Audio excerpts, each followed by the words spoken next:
Hey warriors, welcome back to the channel. You ever notice how certain people still control your emotions, even when they're no longer in your life? That's not attachment, that's delayed obedience. Every memory that still stings, every name that tightens your chest, every moment you replay in silence is proof that access was never revoked. You moved on physically, but psychologically the door stayed open.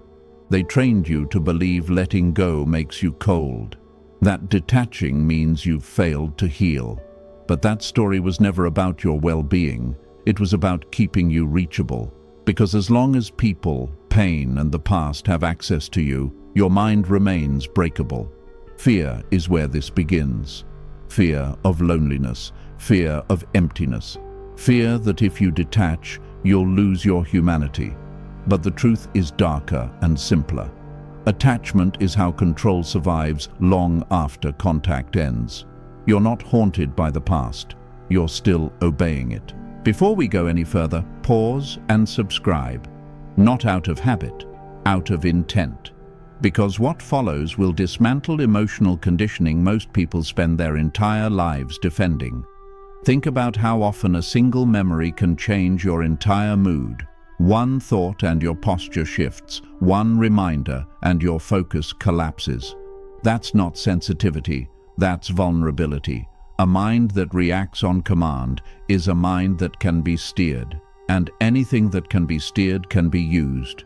You were taught to value emotional openness, to express everything, to process endlessly, but expression without control doesn't heal, it exposes. Every unresolved attachment becomes a handle. Every unprocessed wound becomes a lever. And the world is full of people who pull without realizing they're doing it. Look at how manipulation actually works. It doesn't require intelligence, it requires access. The person who can make you feel guilty controls your behavior. The memory that can still hurt you controls your attention. The past that still defines you controls your future. You felt this. A text you didn't expect. A name you didn't plan to hear. A place you didn't mean to remember. Suddenly, you're not in the present anymore. You're back there, emotionally reduced, reactive, smaller. That's not weakness, that's conditioning. Awareness begins when you realize something uncomfortable. The people who hurt you don't need to be present to continue affecting you. Pain doesn't need to be fresh to be effective. The past doesn't need to repeat itself if you keep replaying it voluntarily. Most people mistake remembering for processing. They revisit wounds thinking repetition equals healing. It doesn't. Repetition reinforces pathways. Every time you emotionally relive the past, you strengthen its grip on your nervous system. You're not resolving it. You're rehearsing it. This is why time alone doesn't heal. Time only works when access is removed. Otherwise, the wound stays active, quiet but ready. And as long as it's ready, your reactions aren't yours. They're inherited. Detachment is not denial, it's authority. It's the decision that nothing gets to influence your internal state without permission. That decision feels radical because most people never make it.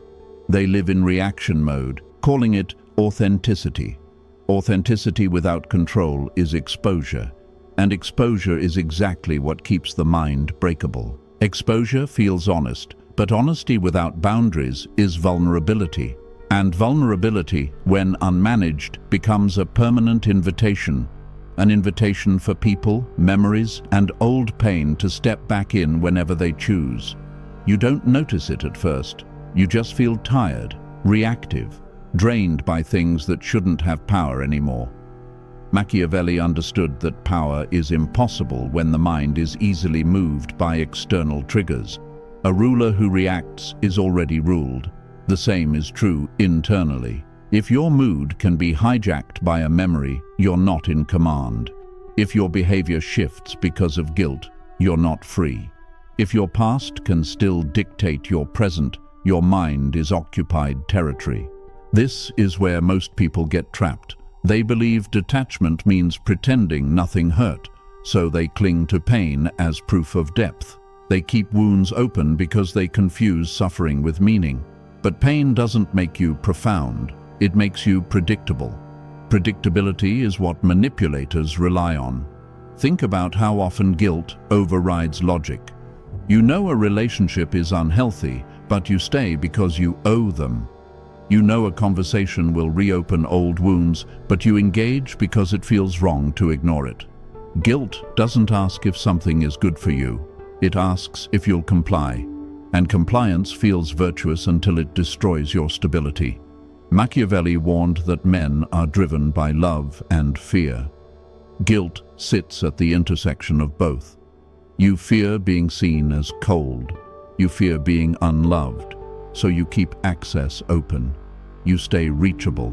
You stay breakable.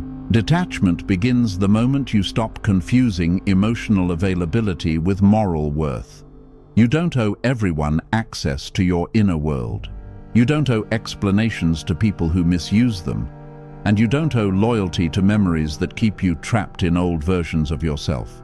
This realization is uncomfortable because it removes familiar anchors. Pain, for all its damage, is familiar.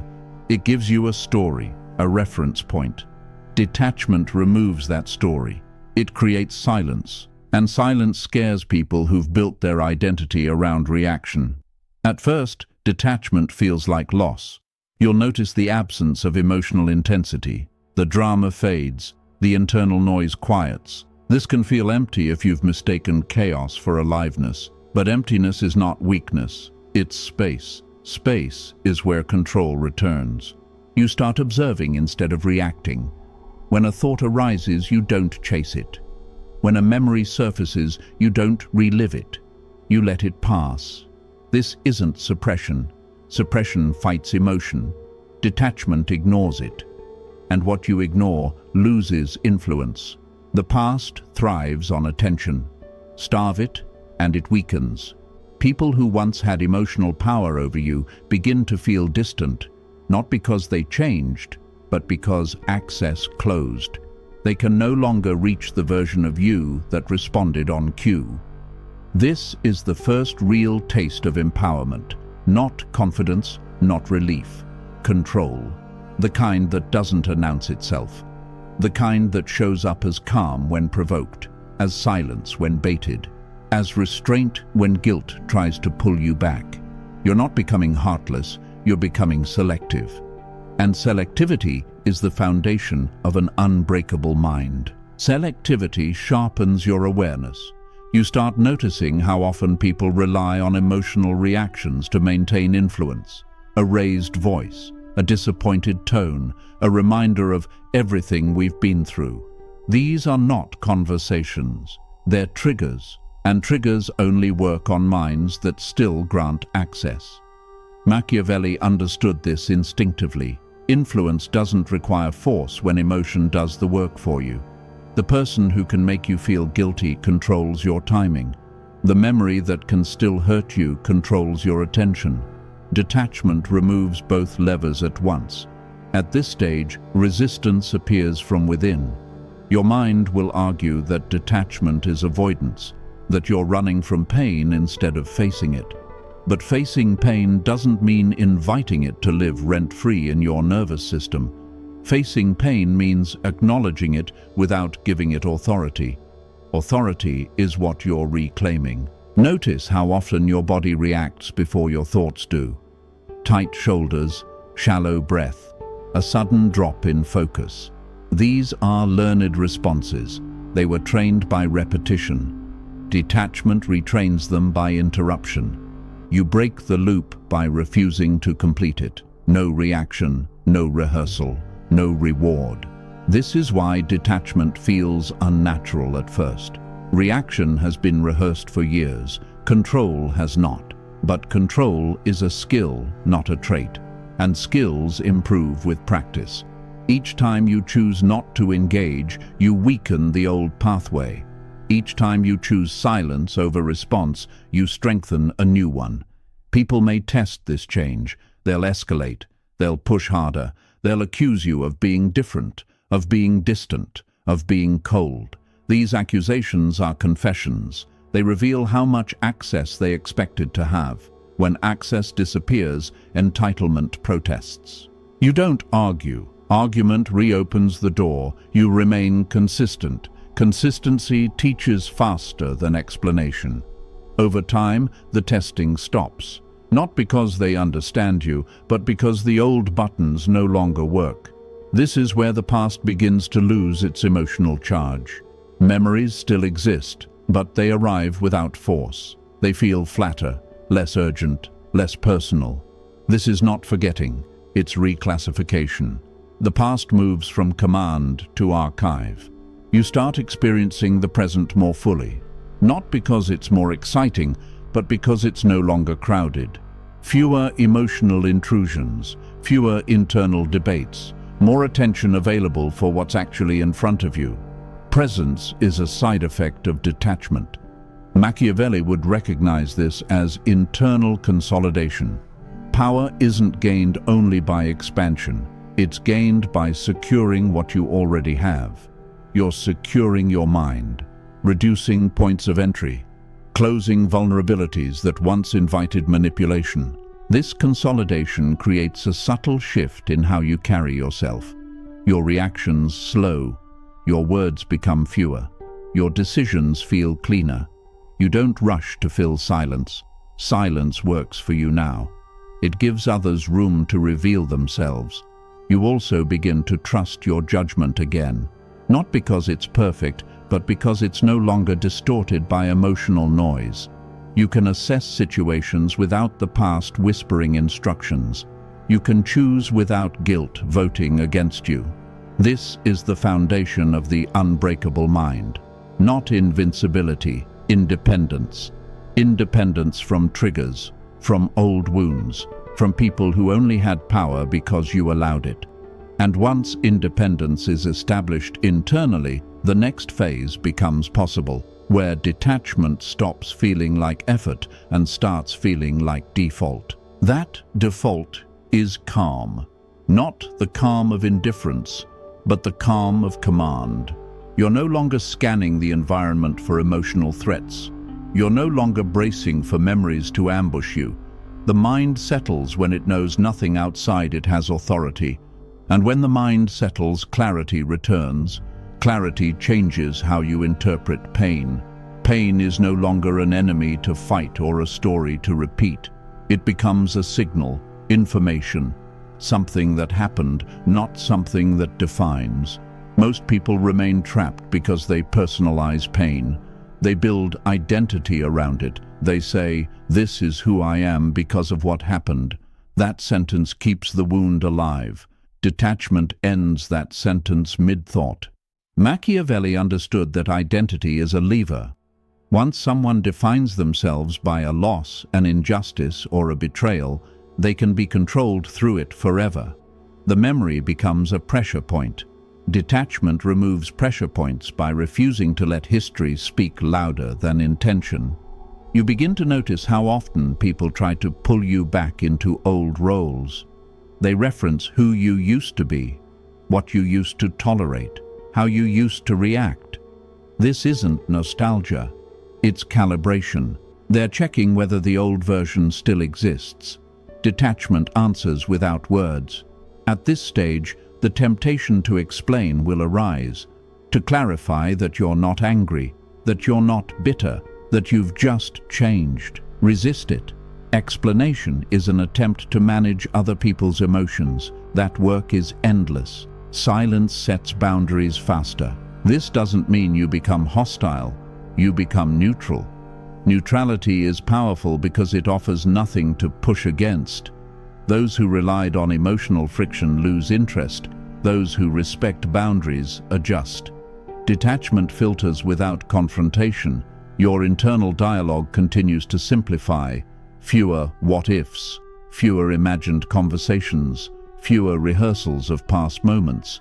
The mental space once occupied by replay is now empty. That emptiness initially feels strange, then it feels clean. Like a room after furniture has been removed, you can finally see the shape of the space. This is where fear tries one last argument. It tells you that without attachment, life will feel dull.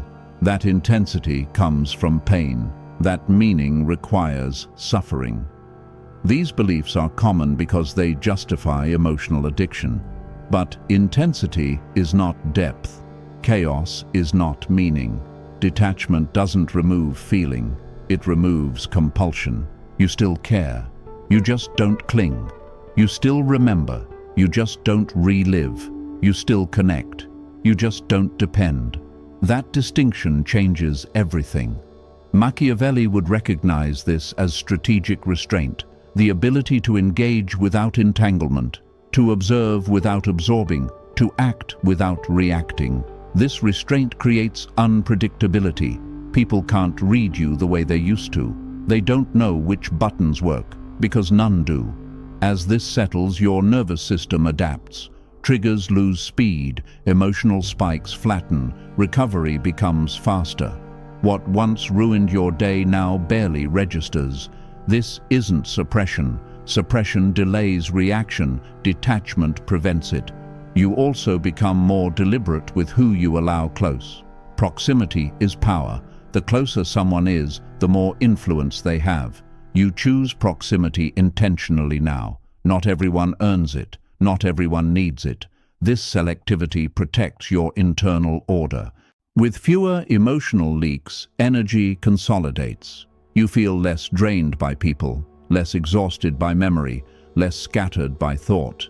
That energy doesn't disappear. It redirects toward focus, toward creation, toward the present. This is where the unbreakable mind begins to feel tangible. Not as armor you wear, but as a structure you live inside. Stable, quiet, controlled. And once you live here long enough, you realize something important. Nothing external ever broke you. It only entered because access was open. Access is now closed. Closing access doesn't make you rigid. It makes you deliberate.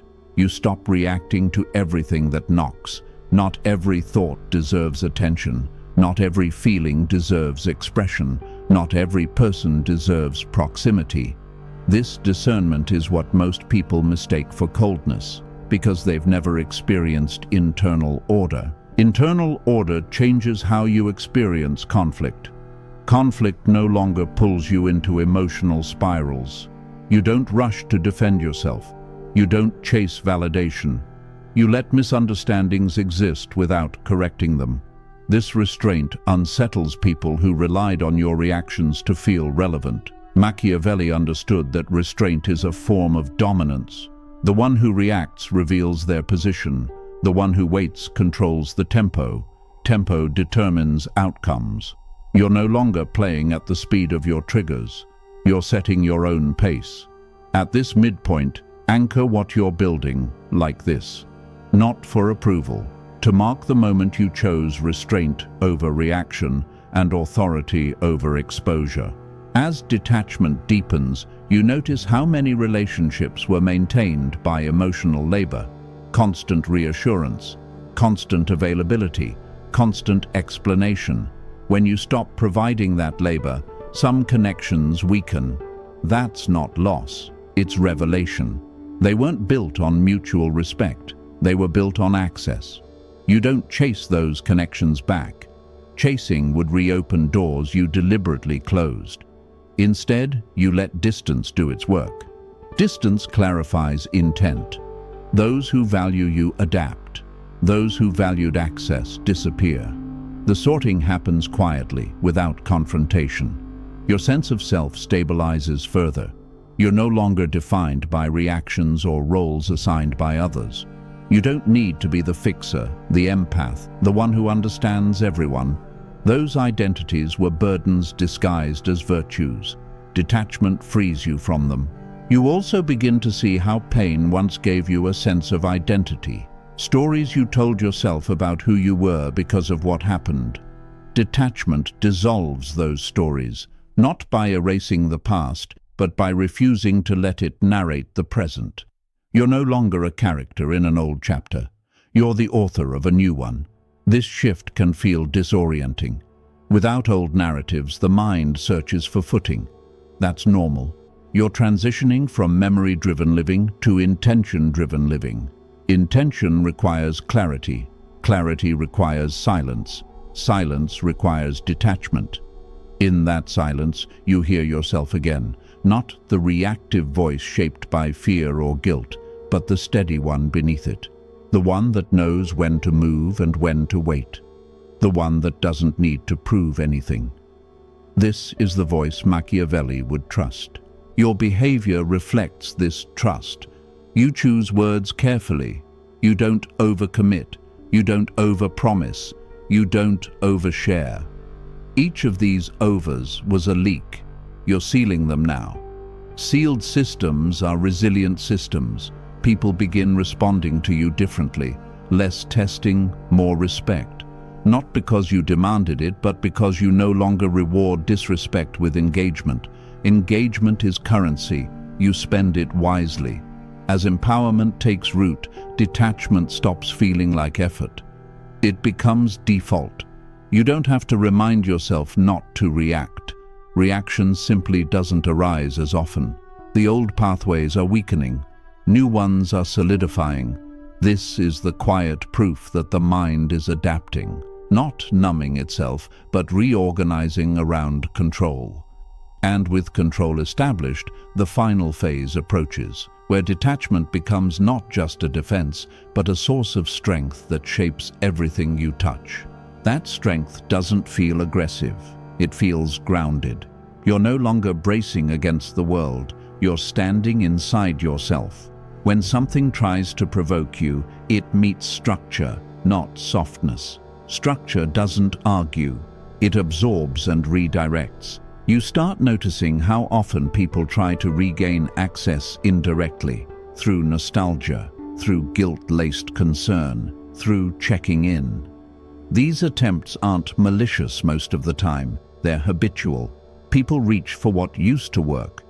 Detachment breaks habits by refusing to respond the same way twice. Machiavelli understood that predictability is a liability. When others can anticipate your emotional response, they can plan around it.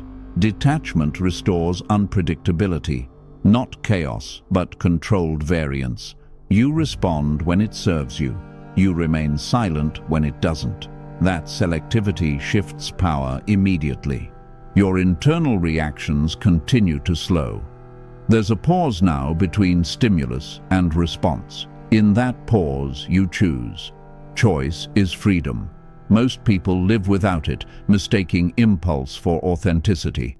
You've discovered that authenticity without choice is just exposure.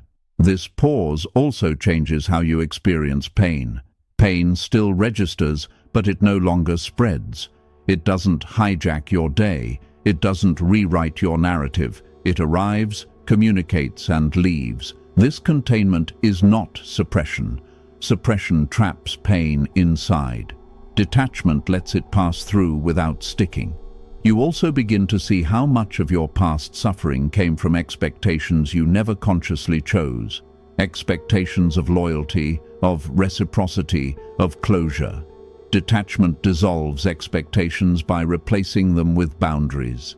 Boundaries are clearer. They don't negotiate. They don't hope. They simply exist.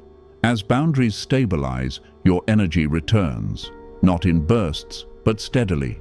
You're less drained after interactions, less exhausted by thought, less pulled backward by memory. That reclaimed energy doesn't need to be forced into productivity. It naturally flows toward what matters now. This is where your presence changes. You're not trying to be seen. You're not trying to be understood. You're not trying to be liked.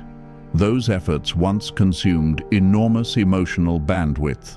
Without them, your presence becomes heavier, quieter, more deliberate. People feel it without being able to explain it. Machiavelli would recognize this as authority without display, the kind that doesn't seek attention but commands it when necessary. Authority rooted in self-command, not dominance over others. You're not controlling people. You're controlling access to yourself. You also become more precise with empathy. You no longer absorb other people's emotions automatically. You choose when to engage and when to step back. This doesn't make you less compassionate. It makes your compassion sustainable. Burnout comes from unfiltered empathy, detachment filters. There may be moments now where you miss the intensity of your old emotional life, the highs and lows, the drama, the feeling of being needed. Recognize that feeling for what it is, withdrawal from emotional stimulation. It passes. What replaces it is steadiness, and steadiness is where long-term strength lives. As steadiness becomes familiar, your decisions align more cleanly with your values. Not values inherited from pain or obligation, but values chosen deliberately. You act with fewer regrets because fewer decisions are made under pressure. Pressure distorts judgment. Detachment removes pressure. This is the stage where the unbreakable mind stops being a concept and starts being your lived experience. You don't announce it. You don't test it. You simply notice that things which once shook you no longer do. And in that noticing, you understand something fundamental. Resilience was never about enduring more pain. It was about allowing less access. Allowing less access changes how you move through every situation.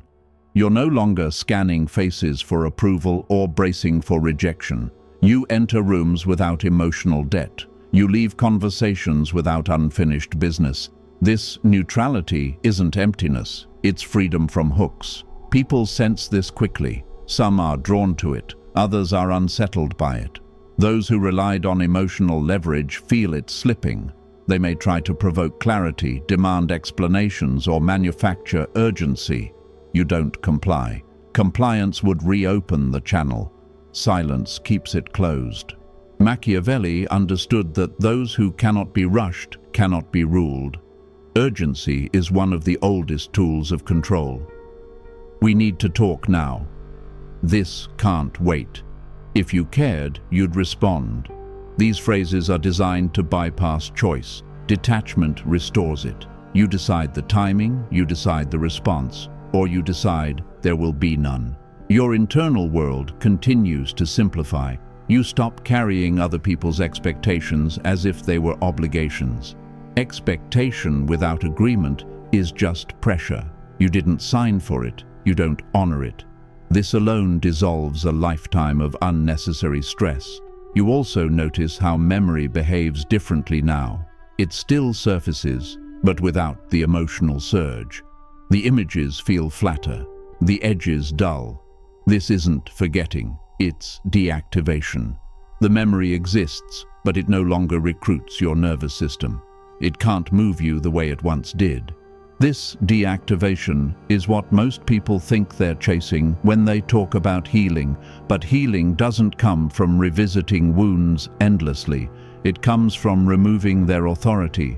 Authority is what gives pain leverage. Remove authority, and pain becomes history. As this settles, your reactions become rarer and more precise. When you do respond, it's intentional, measured, clean. You're no longer defending an identity shaped by the past. You're acting from a position shaped by the present.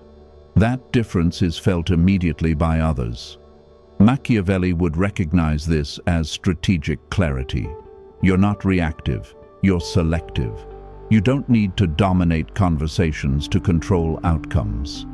Control comes from choosing when not to engage. Engagement is a resource. You spend it where it matters. This selectivity also changes your standards. You become less tolerant of chaos, less patient with emotional games, less willing to explain boundaries that were already clear. Your time and attention feel more valuable because you've experienced life without constant intrusion. There's a moment here where confidence quietly replaces vigilance. You're no longer watching for triggers because you trust your structure. Even if something slips through, it won't spread. You've built containment. Containment is strength. You may notice fewer people around you now. That's not loss, it's alignment. Detachment doesn't isolate you, it filters. What remains is quieter, steadier, more real. Relationships that survive without emotional dependency are stronger by design. At this stage, the unbreakable mind reveals its final quality: adaptability. You're not rigid, you're flexible without being porous. You can engage deeply without attachment. You can care without surrendering control. This balance is rare because it requires discipline most people never train. And with that balance, the last illusion falls away: the belief that strength comes from holding on. You see clearly now that strength comes from knowing when to release. Release the past. Release the need to be understood. Release the urge to react. What remains is not emptiness, it's capacity. Capacity to think, to choose, to act without emotional interference. And that capacity sets the stage for the final phase, where detachment stops being a shield and becomes a source of quiet authority that shapes the world around you. That authority doesn't announce itself. It settles into your posture, your pacing, the way you listen without rushing to fill silence. You're no longer trying to manage how you're perceived. Perception management was a side effect of insecurity. Detachment removes the need for it. When you don't need approval, you don't perform. People feel this immediately. Conversations slow down around you. Others speak more carefully. Not because you intimidate them, but because you're not feeding the emotional rhythm they're used to. You don't mirror anxiety. You don't escalate tension. You don't rush to reassure. That absence forces people to confront themselves. Machiavelli understood that calm is disarming. Those who remain composed in emotionally charged moments gain leverage without lifting a finger. While others argue, explain, or defend, you wait. Waiting is not passivity, it's strategic patience. It allows information to surface. It allows intentions to reveal themselves. You begin noticing how often people expose their motives when you don't interrupt them. When you don't react, they fill the space. They talk more. They justify more. They reveal where they're coming from. Silence becomes a tool, not to punish, but to observe. This observation sharpens your judgment. You're no longer blinded by emotional urgency. You see patterns instead of moments. You recognize when someone is trying to pull you into old dynamics. You recognize when guilt is being used as a shortcut. And because you recognize it early, it never gains momentum. Detachment also changes how you experience conflict. Conflict no longer feels like a threat to identity. It's just a difference in position. You don't need to win emotionally to be secure. You don't need agreement to move forward. That confidence, quiet, unspoken, changes outcomes more than force ever could. Your nervous system continues to adapt. What once triggered adrenaline now barely registers. This isn't numbness, it's regulation. A regulated system can handle intensity without being overwhelmed. An unregulated one mistakes intensity for danger. You've crossed that line. You also notice how your thinking becomes more strategic by default. You consider second-order effects. You anticipate reactions without fearing them. You plan without attachment to outcome. This mental flexibility is impossible when the past is constantly intruding. Detachment clears the field. Machiavelli would see this as the difference between reacting to events and shaping them. When you're not emotionally entangled, you can choose timing, you can choose distance, you can choose silence. These choices create leverage because they're rare. At this stage, detachment no longer feels like something you're doing. It feels like something you are. You don't rehearse restraint. Restraint is automatic. You don't remind yourself not to engage. Engagement simply doesn't arise unless it serves a purpose. This is where the mind becomes unbreakable, not because nothing hurts, but because nothing hijacks. Pain can arrive without taking control. Loss can exist without rewriting identity. Rejection can occur without collapsing self-worth. These experiences lose their power when they lose access. You also begin to experience a deeper sense of self-trust. You know that even if something unexpected happens, you won't unravel. You've seen how you respond now. Calmly, deliberately, without spiraling. That trust reduces fear more than any affirmation ever could. Fear depended on the belief that you'd lose control under pressure. Detachment disproved that belief. Pressure no longer dictates behavior, you dictate response. That reversal is everything. As this internal authority stabilizes, you realize something quietly profound. The world didn't become less dangerous. You became less reachable, and in that distance, strength emerged naturally. What remains now is refinement. Fewer words, cleaner decisions, sharper boundaries. You're not building walls, you're maintaining order. And order, once established internally, begins to shape everything externally. Order changes how life responds to you, not dramatically, subtly. Situations feel less chaotic. People are clearer about where they stand. You're no longer pulled into emotional messes that once seemed unavoidable. Not because you're avoiding life, but because disorder no longer has permission to enter. You start seeing how much of the world runs on emotional leakage. Oversharing, overreacting, over-explaining. These leaks create openings. Openings invite interference. Detachment seals them. You don't need to announce boundaries when your behavior enforces them consistently. Machiavelli understood that consistency is more intimidating than aggression. Aggression burns energy.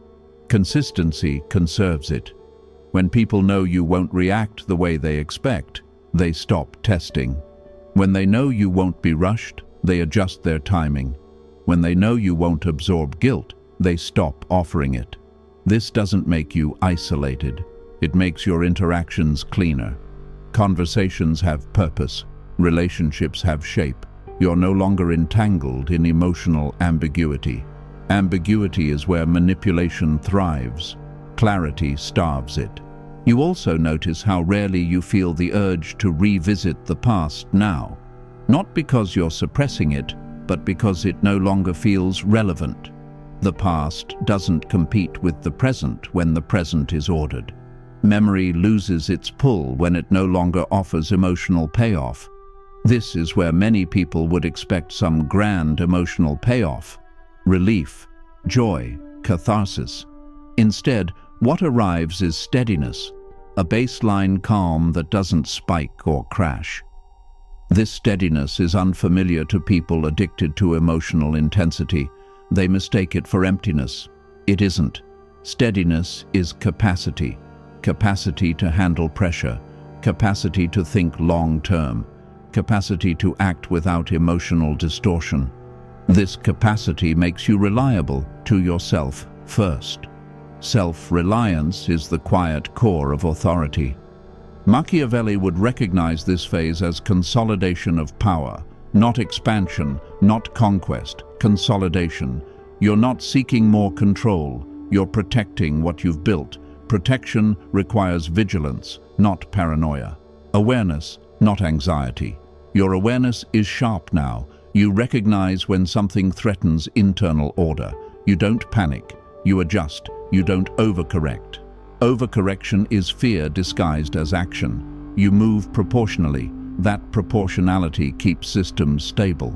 You also become more patient with outcomes, not passive, patient. You understand that meaningful change takes time to reveal itself. Detachment gives you the endurance to wait without restlessness. Restlessness was always a sign of emotional dependency. You've outgrown it. People may still misunderstand you. They may label you distant, guarded, or hard to read. Let them. Labels are attempts to regain certainty. You don't owe clarity to those who benefited from your openness. Your responsibility is to your internal order, not their comfort. This is where the unbreakable mind shows its true advantage. You're not constantly repairing emotional damage. You're not recovering from interactions. You're not rebuilding focus after every trigger. That saved energy compounds, quietly, daily. And as it compounds, You realize that detachment didn't remove meaning from your life. It removed noise. Meaning was always there, buried under reaction. With reaction gone, meaning becomes visible again. Simple, direct, chosen. You're no longer living in response to what happened. You're living in alignment with what you decide. That alignment is the real victory, and it sets the stage for the final realization, one that reframes everything you thought strength was supposed to look like. That realization lands quietly, without ceremony. Strength was never about enduring more pain or proving resilience through suffering. Strength was about deciding what no longer gets access. The moment you understand that, the entire definition of power changes. You see now why most people remain mentally fragile. They never detach. They carry everyone they've ever loved, lost or disappointed inside their nervous system. Every opinion still matters. Every memory still votes. Every wound still whispers instructions. They call this being human. In reality, it's being governed. You chose differently.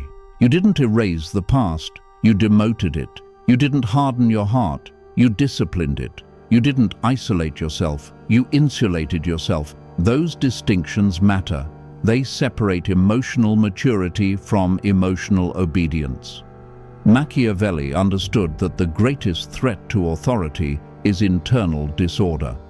A ruler distracted by emotion cannot rule effectively. A mind distracted by memory cannot move forward cleanly. You restored order by removing unnecessary influence. That's why the mind feels unbreakable now. Not because nothing can touch you, but because nothing can take over. Notice how your behavior has simplified.